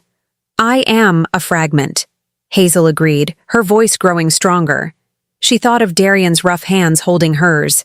She thought of Bellamy's ridiculous braids. She thought of the way the people of the city had looked at the first flower she grew in the stone. But even a fragment of the sun is enough to burn away the night. She reached out and grabbed the shadow's hand. The intimate camera zoomed in on the contact. The violet fire of Hazel's magic clashed with the absolute black of the blight. The cold was overwhelming, like standing at the edge of a frozen world. "Dewdrop! Briar!" she cried out. The 2 bloomlings flew to her, their bodies merging into a single blinding sphere of lavender light. They didn't just provide power, they provided memory. They showed Hazel the secret her mother had left behind, that the root mother doesn't just grow plants, she grows connections. Hazel didn't fight the shadow, she fed it. She opened the floodgates of her soul, pouring every memory of warmth, every scent of rain, and every heartbeat of love she had felt for Darian into the void. She showed the blight the beauty of a world that refused to give up, even when it was broken. "Eat this," Hazel hissed through gritted teeth. "Eat the life you think you can conquer!" the shadow shrieked. It wasn't used to abundance. It was a vacuum, designed to consume emptiness, and Hazel was giving it a universe of feeling. The obsidian figure began to crack, gold and emerald light leaking from its seams. Suddenly, the doors to the courtyard flew open. Darian burst through, covered in soot and blood, his sword raised. He saw Hazel glowing like a fallen star, her body beginning to fade as she gave everything to the sacrifice. "Hazel, no!" He threw his sword aside and ran to her, throwing his arms around her from behind. He didn't try to pull her away. He did what he had done in the vault. He became her anchor. "I am with you," he whispered into her ear, his voice a steady hum of alpha strength. The root and the stone, together. The combined energy of the Alpha King and the Root Mother was too much for the blight. The shadow creature exploded into 1,000 harmless butterflies of light, which fluttered upward and vanished into the darkening sky. The purple fog outside the walls began to dissipate, turning into a gentle, gray rain that washed the soot from the stones of the Silver City. Hazel slumped back into Darian's arms, her eyes closing. The silver sapling behind them pulsed once, twice. and then settled into a steady, healthy glow. It had survived. The world had survived. Hours later, the sun finally broke through the clouds, a real, golden dawn that touched the peaks of the northern mountains. The Silver City was a mess of broken stone and blooming vines, but the people were out in the streets, clearing the debris. There was no more fear. The cursed lands were no longer cursed. They were the beginning of a new map. Darian sat on the steps of the courtyard, Hazel's head resting in his lap. He was exhausted, but he wouldn't let anyone touch her. He watched as Bellamy, now a local hero, tried to explain to a group that the pink rose spirit on his shoulder was technically a general of the floral army. Hazel stirred, her eyes fluttering open. She looked up at Darian, a small, tired smile on her lips. "We're still here," she whispered, "and the council has officially dissolved. Valerius is, well, let's just say he's decided that a quiet life in the southern monasteries is better than facing my mother's wrath." Hazel laughed, the sound bright and clear. She looked at the silver tree, which was now tall enough to cast a shadow across the courtyard. "What happens now, Alpha?" Darian looked at his hands, no longer just the hands of a warrior, but the hands of a man who knew how to hold something fragile without breaking it. "Now," he said, looking out over his kingdom, "we plant the rest of the seeds. And we see what kind of world grows when the king is no longer afraid of the garden." The victory over the blight had transformed the Silver City, but it had also turned it into a glowing target. In the weeks following the Great Sacrifice, the city had undergone a green renaissance. Vines that shimmered with the captured light of the moon climbed the white marble towers, and the air no longer smelled of stagnant stone, but of blooming jasmine and wet earth. Hazel Bloom, once the rejected florist, was now the most powerful woman in the 7 kingdoms. But as she walked through the royal gardens she had called forth from the dust, she felt a different kind of pressure. Not the cold vacuum of the blight, but the sharp, biting chill of eyes watching her from every window. The beauty scares them, doesn't it? Hazel turned to see Darian. He looked different without his crown. He wore a simple tunic of dark forest green, and the heavy gold chain of the Alpha King had been replaced by a leather cord holding a single glowing seed from the silver sapling. Since giving up his alpha link to the council's laws, his presence had mellowed from a thunderstorm into a deep, steady river. "They don't know what to do with a king who spends his mornings weeding a garden instead of reviewing troop movements," Hazel said, a soft smile playing on her lips. Darian stepped close, his hand finding the small of her back. The intimate camera captured the ease between them, the way their bodies naturally leaned into each other, 2 halves of a broken world finally fitting together. The council calls it eccentricity. The neighboring alphas call it weakness. They've sent envoys, Hazel, 5 of them. They arrive by sunset to evaluate the stability of the Blackwood line. "They're coming for the heart seed," Hazel whispered.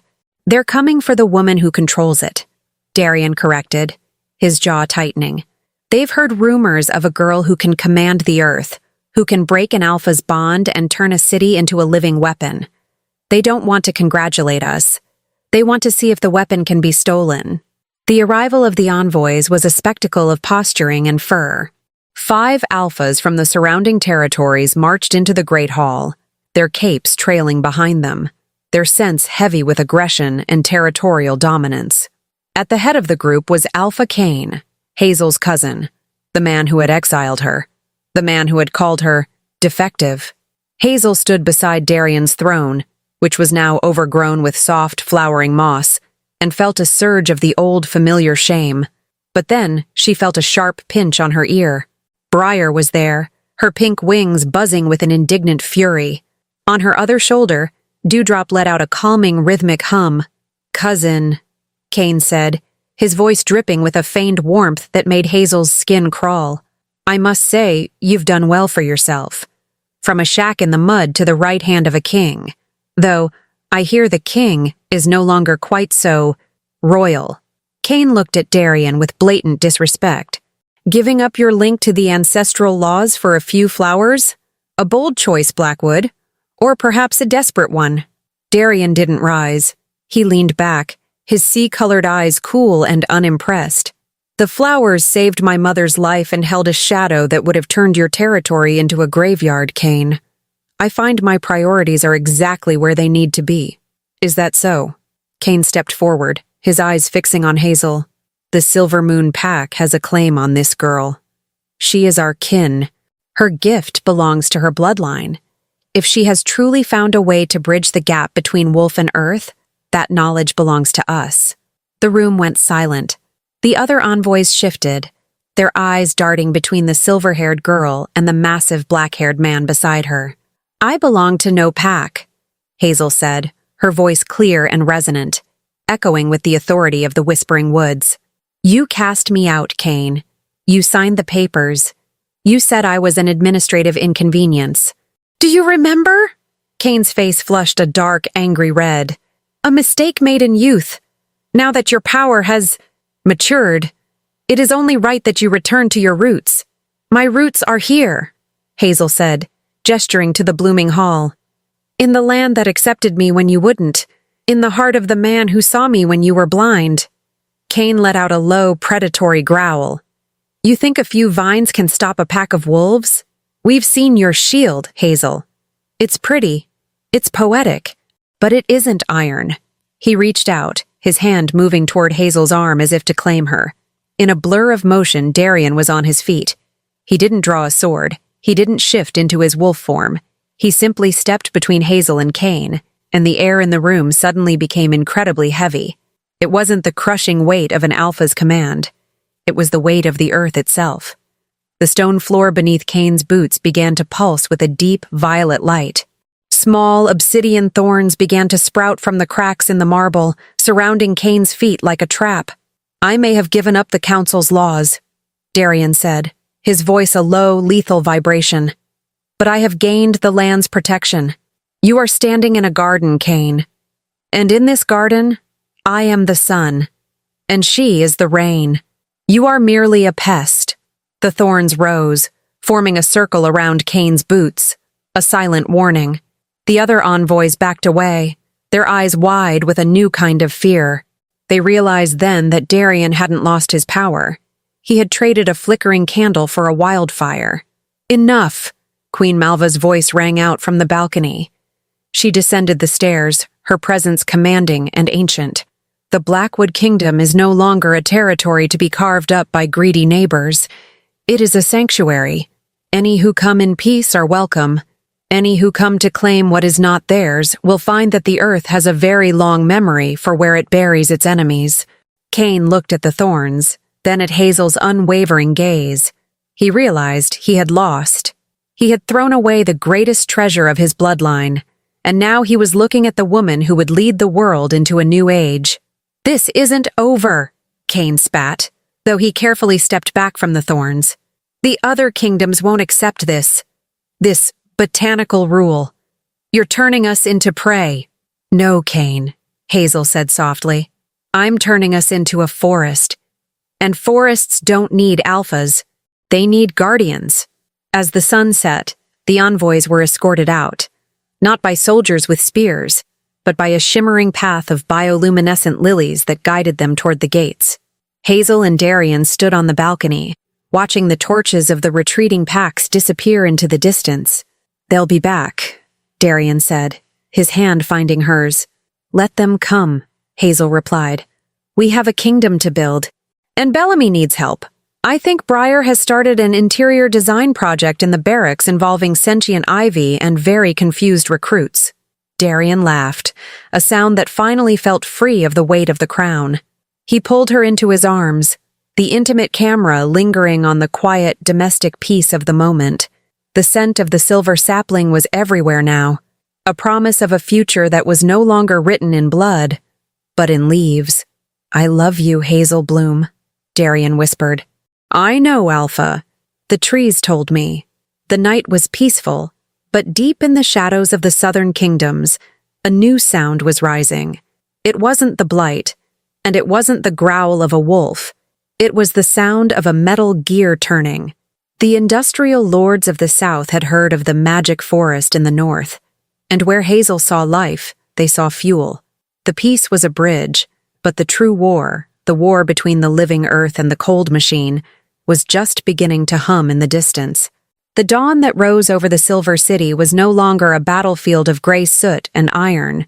It was a masterpiece of gold and green. The great dredger, once a mountain of cold, indifferent metal, had been completely reclaimed by the earth. Its massive iron gears were now encrusted with flowering moss, and its steam pipes had been hollowed out by nesting birds. It stood at the border not as a threat, but as a monument to the day the machine learned to bow to the rose. Hazel Bloom stood at the center of the royal courtyard, her feet sinking into the soft, clover-covered ground. She could feel the veins of the world humming a deep, resonant song of contentment. Beside her, Darian Blackwood watched the horizon, his hand resting firmly on the small of her back. He wore no crown and no heavy furs. He looked like a man who had finally stepped out of a long, dark winter into the first true heat of summer. The tensions that had once threatened to tear the kingdom apart had withered like unwatered weeds. Cain, Hazel's cousin, humbled by the destruction of his own pride, had found a strange sort of peace as the warden of the borderlands. He no longer sought to claim Hazel's power. Instead, he spent his days ensuring that the neighboring territories respected the new laws of the sanctuary. He had learned, through the bitter taste of oil and ash, that a forest protected by a root mother is a place where even a fallen leader can find a new way to exist. Bellamy, meanwhile, had become a legend in his own right. The man who had once been a bumbling lieutenant was now a hero of the people. He had married a kind-hearted healer from the lower city, and their home was famously overgrown with the most stubborn, vibrant pink roses the kingdom had ever seen. Briar, the ever-vigilant rose spirit, had chosen to stay with him, acting as a tiny, spicy-scented guardian for Bellamy's growing family. It was said that no shadow could enter their garden without being pelted by thorns and judgmental squeaks. As the years began to blend into a single seamless season of growth, the mystery of Hazel's origin finally found its quiet answer. She wasn't a defective wolf or a stray miracle. She was the land's way of remembering itself. The heartseed had grown into a silver-barked titan that anchored the entire territory, its roots weaving through the foundation of the palace until the stone and the tree were one and the same. The rejected florist had not just found a home. She had built a world where the word rejection was a forgotten memory. Queen Malva lived to see the first generation of pups grow up in a world where the blight was nothing more than a bedtime story used to teach the importance of kindness. She passed away quietly in a room filled with the scent of star lilies, her hand in Hazel's, a look of perfect peace on her face. She died knowing that the Blackwood line was no longer a dynasty of iron, but a legacy of life. On a quiet evening, as the sun dipped behind the mountains, Darian led Hazel to the very spot where the old guard post had once stood, the place where he had first destroyed her life. There was no ruin there now, only a meadow of white flowers that glowed in the dark. "I used to think that being a king meant drawing lines on a map," Darian said, his voice a low, warm vibration that still made Hazel's heart skip. "I thought my job was to keep the world out. I didn't realize that the only way to save a kingdom is to let the world in."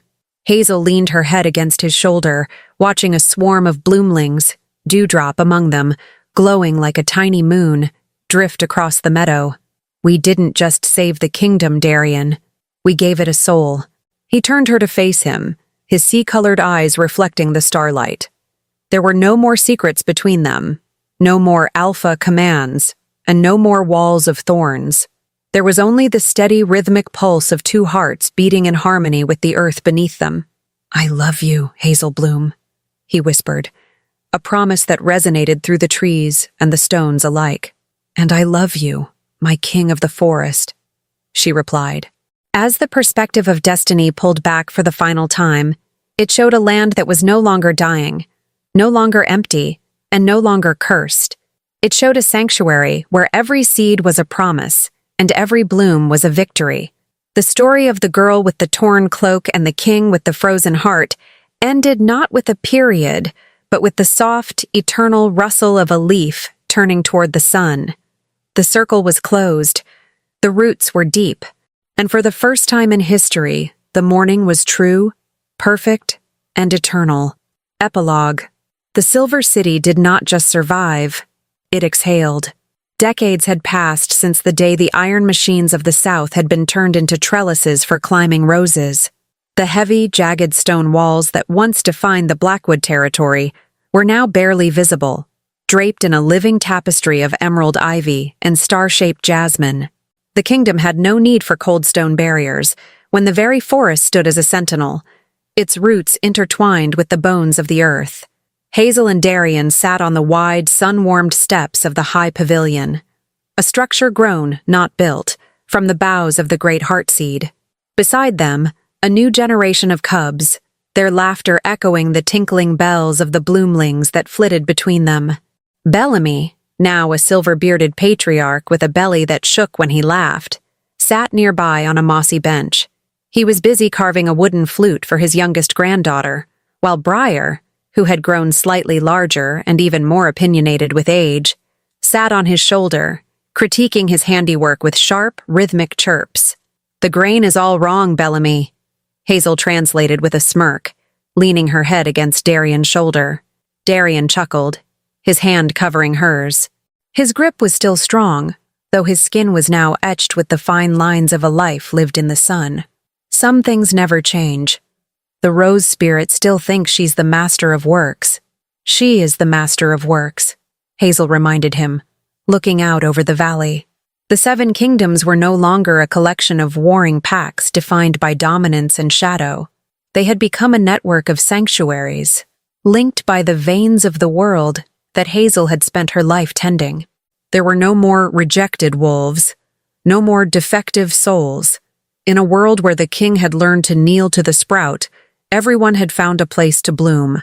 Dewdrop, the first lily-of-the-valley spirit Hazel had ever saved, floated down from the canopy of the heartseed. He landed softly on Darian's knee, his silver light as steady and pure as a mountain spring. He let out a soft, melodic hum, a song of gratitude that vibrated through Darian's very soul. "He says the earth is satisfied," Hazel whispered, her eyes misty. Darian turned to her, pulling her closer into the scent of pine and crushed petals that always followed her. He remembered the girl with the torn cloak and the terrified eyes who had stood in the mud and defied a king. He remembered the man he used to be, cold, hollow, and obsessed with walls. "I spent so long trying to conquer the land," Darian said softly, his gaze sweeping over the vibrant paradise they had built together. "I never realized that the land was just waiting for someone to love it back." Hazel smiled, a radiant expression that outshone the setting sun. She looked at the silver sapling, now a titan that reached for the heavens, and felt the ancient pulse of her mother's magic flowing through the soil, through the trees, and through the man beside her. "Some places are not cursed, Darian," she said, repeating the wisdom of the woods. "They are just waiting for the right person to arrive and refuse to leave." The intimate camera lingered on their joined hands, one rough and scarred, the other stained with the green of 1,000 gardens. As the sun dipped below the horizon, the flowers of the Silver City began to glow, turning the world into a sea of bioluminescent stars. The Alpha King and the Root Mother had finished their story, leaving behind a world that would never again know the silence of the void. The morning was no longer a hope, it was a certainty, and the land, which had been dying, which had been empty, which had been called cursed and beyond saving, held them all, quietly and permanently, the way land holds the things that grow in it when they have finally, after everything, decided to stay. The end. Writing about Hazel and Darian's journey was, for me, a reminder that the most powerful force in the world lies not in command or in iron, but in the capacity for regeneration. We are often led to believe that our scars or what others call flaws are what hold us back. But, just as Hazel discovered in the Dying Lands, it is precisely where we have been broken that light and magic find room to blossom. This story is for all those who have ever felt rejected or inadequate. May you find your own heartseed and remember that nothing, not even the harshest winter or the coldest machine, can stop a soul that has decided to bloom. Thank you for walking with me through the thorns and the petals. so that I know who followed this epic saga until the very last second and is part of our elite pack. I've chosen a phrase that sums up the very essence of the story. Write this phrase in the comments: a morning made of thorns and stars. I read every comment and I really want to know who the true guardians are who stayed with us until the final bloom. Thank you for watching. With love, Maggie Reed.